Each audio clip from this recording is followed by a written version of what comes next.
ಹರೇ ಕೃಷ್ಣ.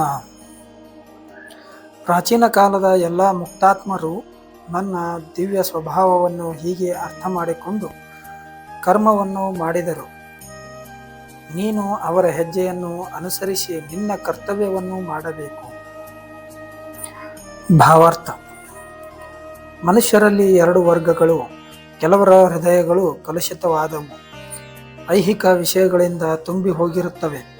ಕೆಲವರು ಐಹಿಕವಾಗಿ ಮುಕ್ತರು.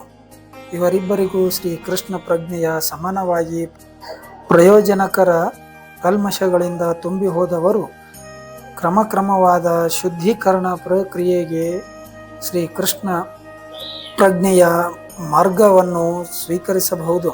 ಭಕ್ತಿ ಸೇವೆಯ ನಿಯಂತ್ರಕರ ತತ್ವಗಳನ್ನು ಅನುಸರಿಸಬಹುದು. ಆಗಲೇ ಕಲ್ಮಶಗಳಿಂದ ಪರಿಶುದ್ಧರಾದವರು ಇದೇ ಶ್ರೀಕೃಷ್ಣ ಪ್ರಜ್ಞೆಯಲ್ಲಿ ಮುಂದುವರಿಯಬಹುದು. ಇದರಿಂದ ಇತರರು ತಮ್ಮ ಆದರ್ಶ ಚಟುವಟಿಕೆಗಳನ್ನು ಅನುಸರಿಸಿ ಅದರ ಪ್ರಯೋಜನ ಪಡೆಯುವಂತಾಗುತ್ತದೆ.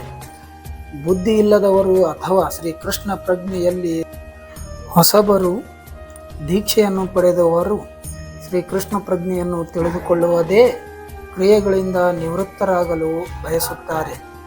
ಯುದ್ಧ ರಣರಂಗದ ಕರ್ತವ್ಯಗಳನ್ನು ನಿರ್ವಹಿಸುವುದಿಲ್ಲ ಎನ್ನುವ ಅರ್ಜುನನ ಅಪೇಕ್ಷೆಯನ್ನು ಭಗವಂತನು ಒಪ್ಪಲಿಲ್ಲ.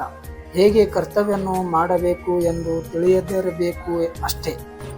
ಶ್ರೀ ಕೃಷ್ಣ ಪ್ರಜ್ಞೆಯ ಚಟುವಟಿಕೆಗಳನ್ನು ಬಿಟ್ಟು ಕೃಷ್ಣ ಪ್ರಜ್ಞೆಯ ಹೊರ ಪ್ರದೇಶನ ಮಾಡುತ್ತಾ ಏಕಾಂಗಿಯಾಗಿ ಕುಳಿತುಕೊಳ್ಳುವುದಕ್ಕಿಂತ ಶ್ರೀಕೃಷ್ಣನಿಗಾಗಿ ಕಾರ್ಯಕ್ಷೇತ್ರದಲ್ಲಿ ತೊಡಗಿರುವುದು ಹೆಚ್ಚು ಮುಖ್ಯ. ಆಗಲೇ ಹೆಸರಿಸಿದ ಸೂರ್ಯದೇವನ ವಿವಸ್ವಾನಂತಹ ಭಗವಂತನ ಹಿಂದಿನ ಶಿಷ್ಯರನ್ನು ಅನುಸರಿಸಿ ಶ್ರೀಕೃಷ್ಣ ಪ್ರಜ್ಞೆಯಲ್ಲಿ ಕೆಲಸ ಮಾಡಬೇಕೆಂದು ಇಲ್ಲಿ ಅರ್ಜುನನಿಗೆ ಭಗವಂತನು ಹೇಳಿರುತ್ತಾನೆ. ತನ್ನ ಹಿಂದಿನ ಕಾರ್ಯಗಳು ಭೂಗತ ಕಾಲದಲ್ಲಿ ಶ್ರೀಕೃಷ್ಣ ಪ್ರಜ್ಞೆಯಲ್ಲಿ ಕೆಲಸ ಮಾಡಿದವರ ಕಾರ್ಯಗಳಿಗೂ ಭಗವಂತನಿಗೂ ತಿಳಿಯದೆ, ಆದುದರಿಂದಲೇ ಆತನು ಕೋಟ್ಯಾಂತರ ವರ್ಷಗಳ ಹಿಂದೆ ತನ್ನಿಂದ ಈ ಕಲೆಯನ್ನು ಕಲಿತ ಸೂರ್ಯದೇವನ ಕಾರ್ಯಗಳನ್ನು ಆದರ್ಶವಾಗಿ ಹೇಳುತ್ತಾನೆ.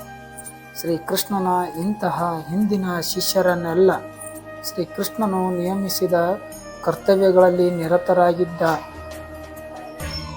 ಕಾಲದ ಮುಕ್ತಾತ್ಮರು ಎಂದು ಇಲ್ಲಿ ಹೆಸರಿಸಲಾಗಿದೆ. ಹೀಗೆಂದು ಈ ಶ್ಲೋಕದಲ್ಲಿ ವಿವರಿಸಲಾಗಿದೆ.